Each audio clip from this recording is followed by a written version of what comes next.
This is the Everyday AI Show, the everyday podcast where we simplify AI and bring its power to your fingertips. Listen daily for practical advice to boost your career, business, and everyday life. If your company's using the exact same business strategy it was using 10 or 15 years ago, and then you're just trying to insert some AI at the end, might not work out too well for you. I think that, throughout the course of the last, 20, 30 years, enterprise companies could sometimes take their sweet time when it came to tech adoption, when it came to implementing, things like, the web, cloud, PC, mobile phones.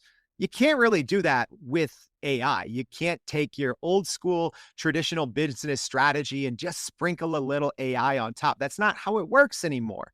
I think you have to have not just an AI thinking, but you have to really have an AI mindset at the core of your business. All right, I'm excited to talk about that today and a lot more on Everyday AI. What's going on, y'all? My name's Jordan Wilson, and I'm the host. Thank you for tuning in to Everyday AI. This is your daily live stream podcast and free daily newsletter, helping us all not just keep up with what's happening in the world of AI, but how we can all actually get ahead to grow our companies and our careers. So it starts by what you learn here on this podcast and live stream, but it is actually, that's just part one. You have to, for part two, go to our website at youreverydayai.com. There, we're going to be recapping in our daily newsletter some of the best insights from today's conversation. And our guest is amazing. I can't wait to bring her on. But also in that same free daily newsletter, we're going to keep you up to date with everything else that you need that's happening in the world of AI.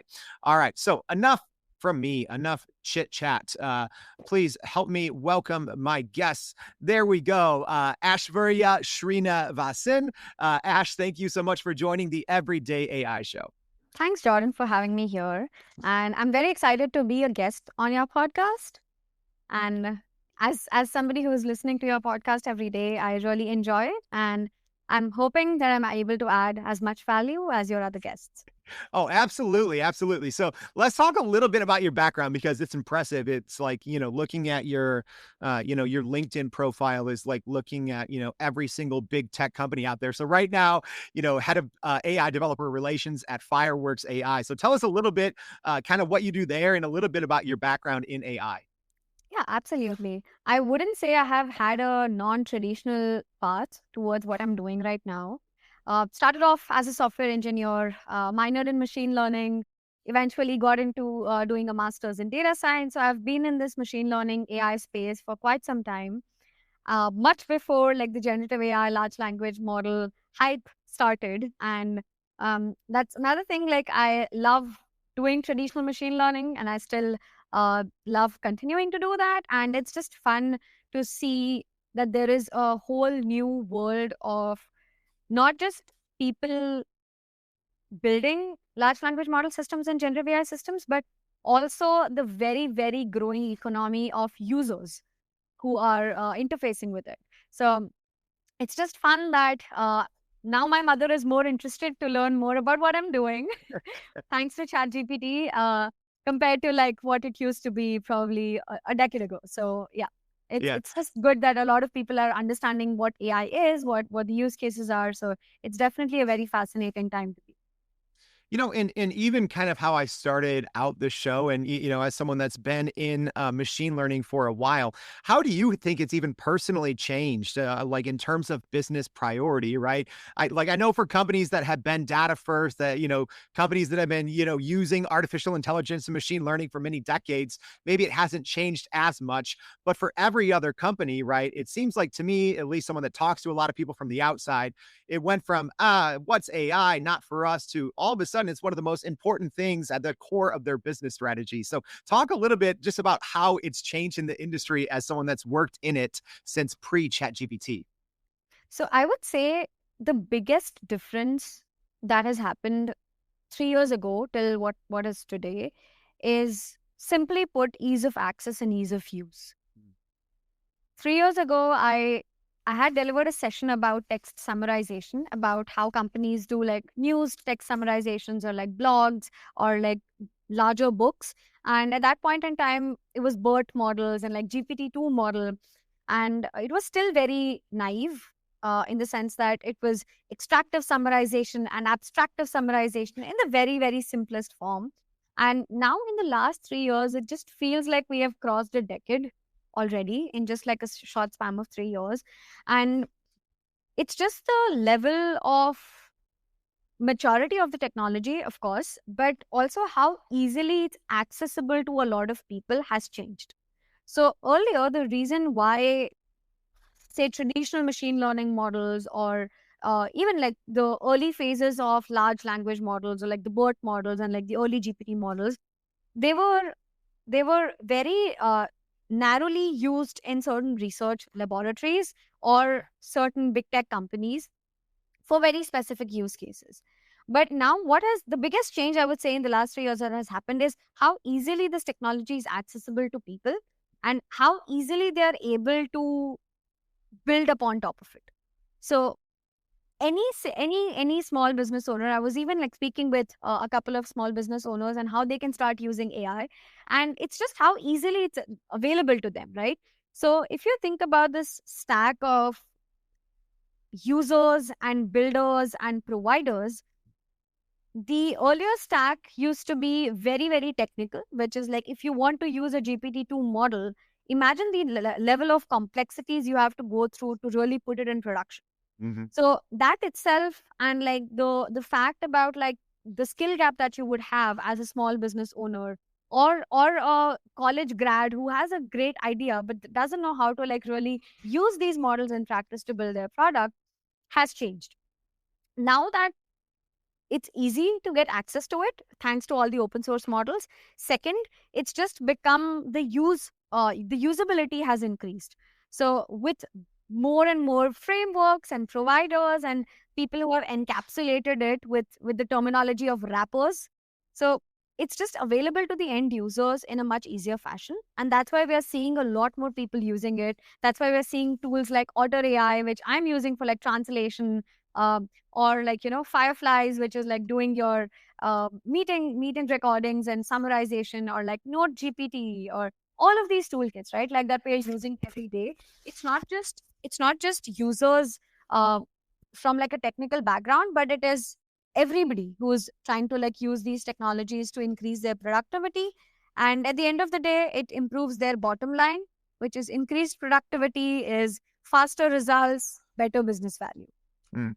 So, I mean, one thing that you talked a lot about there, Ash, is just this accessibility, right? Mhm. And not just for consumers, but also for businesses, right? Yeah. And how easy it is now, right, to build on top of this amazing technology, right? With between Google and OpenAI and Microsoft and Claude and everyone else, making it so easy for even non-technical people to kind of do some development work, right? Yeah. But when, like, how does this impact actually what businesses are doing, right? Like, I think that's something, a lot of business owners are still, struggling with. They're like, okay, does this mean we should be, building on top of it if we don't necessarily have a use case, but because it's easy and maybe we can, create new lines of revenues, right? But how should, business owners, entrepreneurs, people at big companies, how should they be thinking about their business strategy maybe differently with this accessibility and the usability, the two things you mentioned?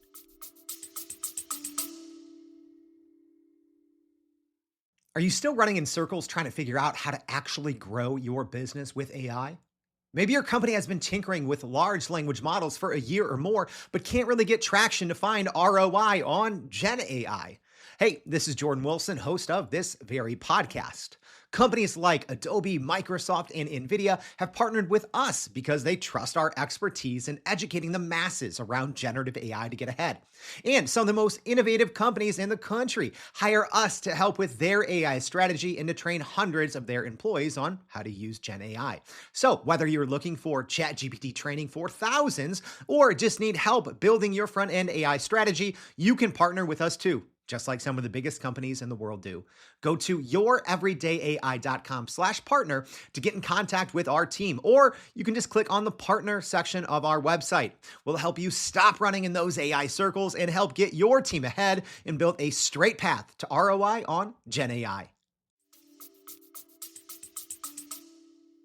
That's a great question. And that sort of brings me to the point that I was chatting to you about early on, right? There is a perception and there is a reality, right? The perception is that with these AI, Gen AI, LLM, like these terms are being used interchangeably. With these tools, there are certain possibilities that you can unlock. There are some really cool things that you can do.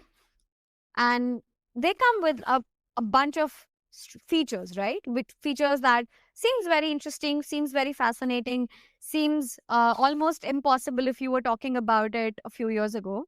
So that's the perception of, like how big of an impact it can have. But when it comes to reality, which is about how businesses are using it, I would say it's the same mindset in the sense that businesses think about their bottom line, right? At the end of the day, small businesses, large businesses, universities, organizations, whoever is planning to use AI toolkits, it's about getting to their bottom line. Now, how do you get to that bottom line can be in using different channels, right? So the way that I would recommend people to think about it is right now, as simple as, breaking down your everyday tasks, right? If you have 200 employees in your company, what are these 200 employees spending their time on? What are the parts that are highly critical, which is really risky and requires critical thinking, which requires human decision making? And what are the parts which do not, which are mundane, which are repeatable, which can have for the things where we can have a risk averse mindset versus not. So those are like some of the internal evaluations any company needs to be doing. And that itself will drive them towards what AI tools to use.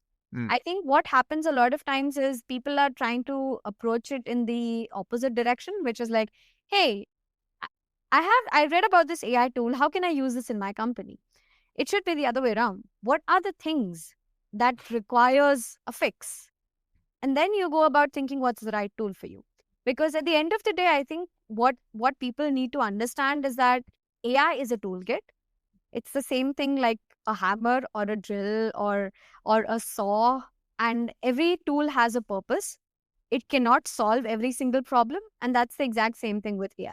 It cannot solve every single problem. It has its own challenges. It should not be used in a set of use cases. So if you approach it from the standpoint that, hey, I want to use this tool, where do I fit it? That's going to take you a lot more time to figure it out rather than taking the right approach, which is like, here are the problems and what are the right tools for me to fix it. I think what you just said right there is like a perfect way to hammer home this point. It's something I say a lot. So I'm glad that, someone with your background is saying it as well, because I think sometimes people are always looking too far forward and saying, what can we do now that we couldn't do before? But Ash, what you just said right there in this example is saying, what are our 200 employees spending their time on now, right? Because sometimes I think you have to work backwards because, you can't go on the same path you were going if the way those 200 employees work has fundamentally changed, right? Exactly. And then another thing you just talked about there is the toolkit. So, how can, decision makers, kind of find the balance between those two things? It's like if they look backwards and say, oh, our 200 employees now, how they're spending their time, it might be a really bad way, right? Because it's very inefficient. But then you look at this, AI is a toolkit. It's an ever evolving toolkit as well. So where do you kind of, find the happy medium between those two things? So starting with, what are the things which will give you a faster return on investment? Now, the return on investment could be different things for different businesses. For some, it would be, how is it going to free up my time? How is it going to make me better in my decision-making process? How is it going to serve my end customers better? So the metric that you use to define this return on investment could be different for different businesses. But as I said, always start with like, what's the value proposition that you're going behind, and what exactly are you trying to solve? And that will guide you towards the right toolkit. Because a lot of times people come back to me and ask, they're like, should I be using a llama model or a Quen model or this or that, or a small or a medium model, or like a 400 billion parameter model? Well, it depends on what are you trying to solve. So it all goes back to the question of what are you trying to solve? And the best part right now is that um, the literacy, or like the access to information, has become so much easier that you can do a lot of experimentations by yourself. Things that would require a team of like 5 to 10 people, like as giving an example, right? Something as simple as, I want to launch a company similar to Airbnb.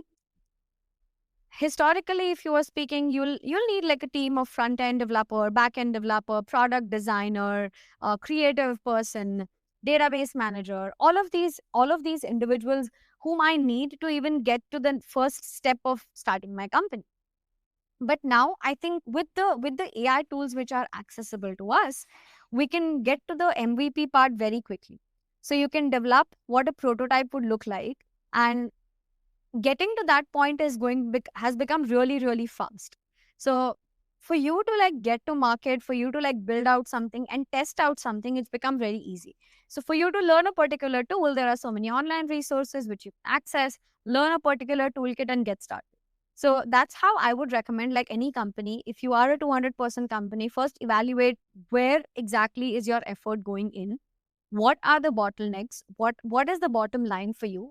Revenue is one thing, but then what are the other proxies for those bottom line, and how can you improve that in a better fashion? Like, can you save people some time? Can you make them work on new products? Can you diversify your business, or can you expand your business? How far can you scale your business? So all of those things will direct you in what sort of tools can help you in achieving those goals.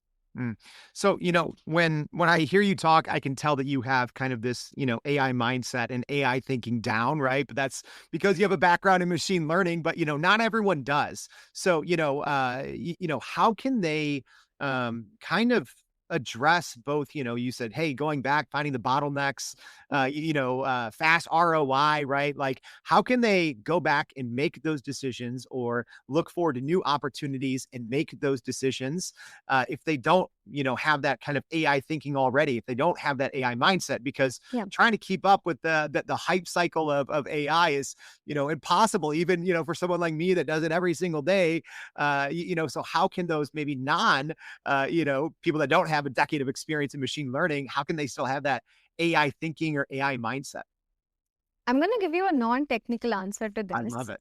And it goes back to a conversation I was having with my friend, because I was talking to my friend who wanted to go over like a diet plan for, like a healthier diet plan for his day-to-day eating stuff, and like improving his lifestyle. And I think the part like that I'm getting to in this conversation is like, how do you break that inertia of thinking in the standard style that you always do, right? I cannot really point back to the time when it started for me, but then now for every single thing, I just go back to an AI tool to help me make my decisions better.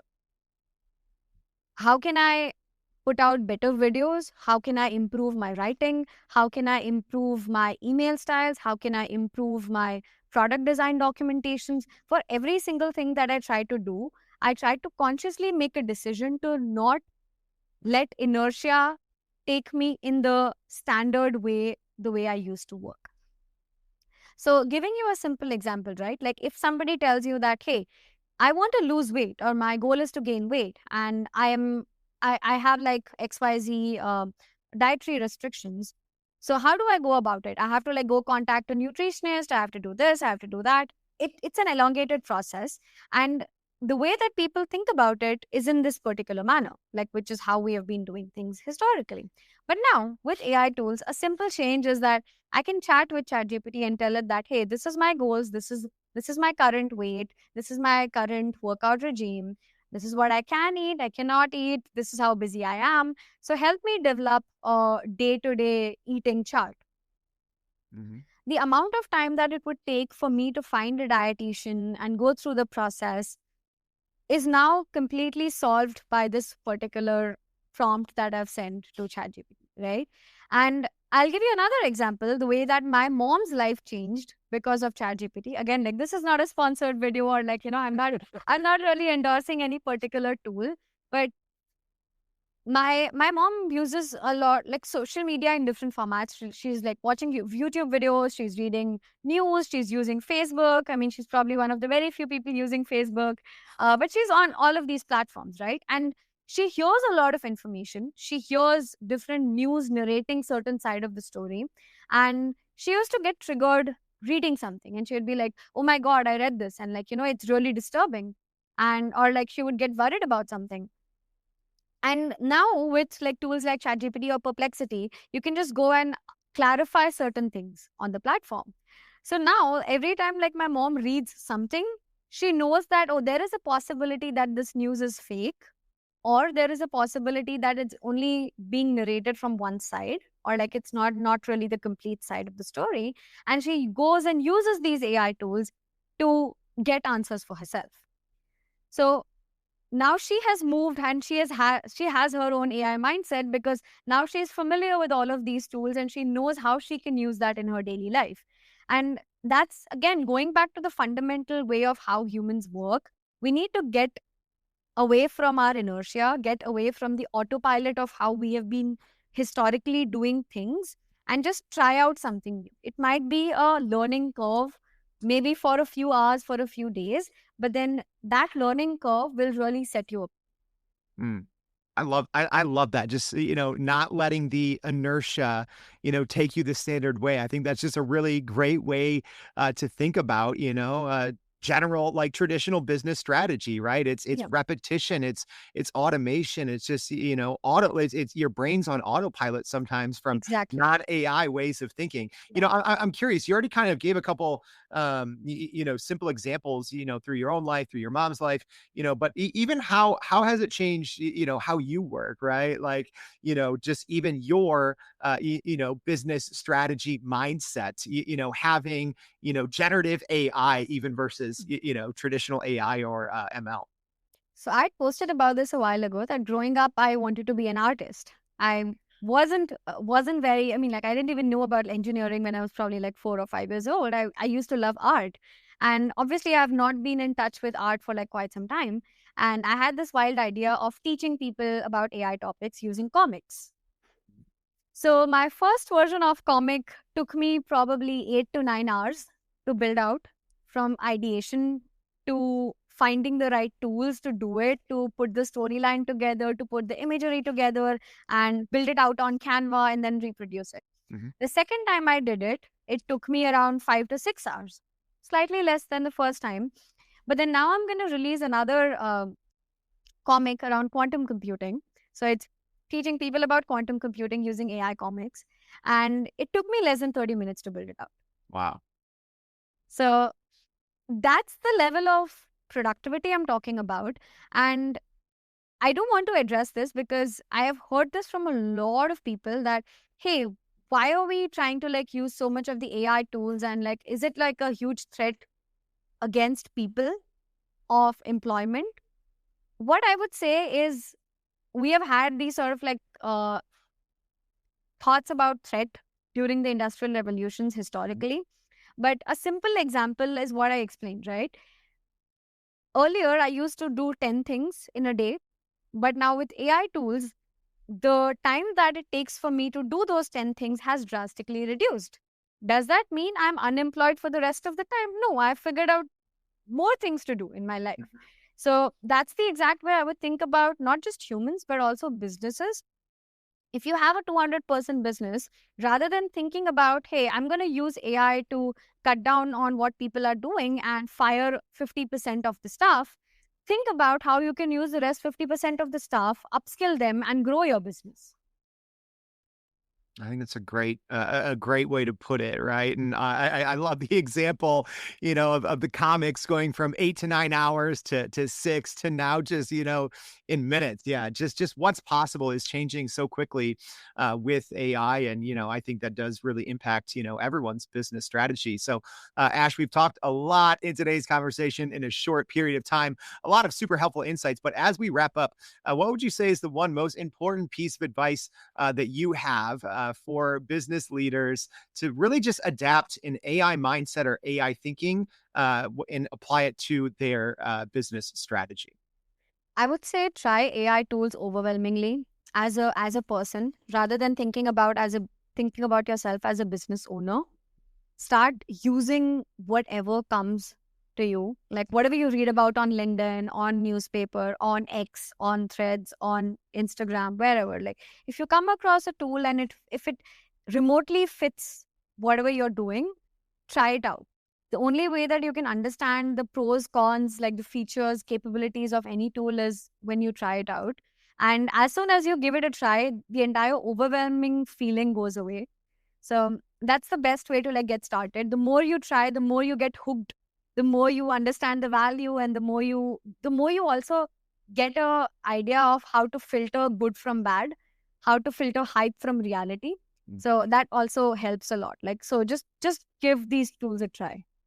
Love it. Great advice. I think for a lot of people that are struggling to make sense and keep up with, all the developments that are happening. Ash, I think this was a great conversation. So thank you so much for taking time out of your day to join us on the Everyday AI Show. We really appreciate it. Thanks, Jordan.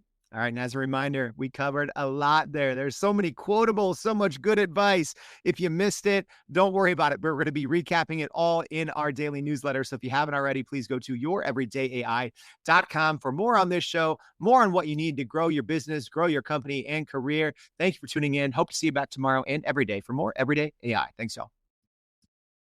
And that's a wrap for today's edition of Everyday AI. Thanks for joining us. If you enjoyed this episode, please subscribe and leave us a rating. It helps keep us going. For a little more AI magic, visit youreverydayai.com and sign up to our daily newsletter so you don't get left behind. Go break some barriers, and we'll see you next time.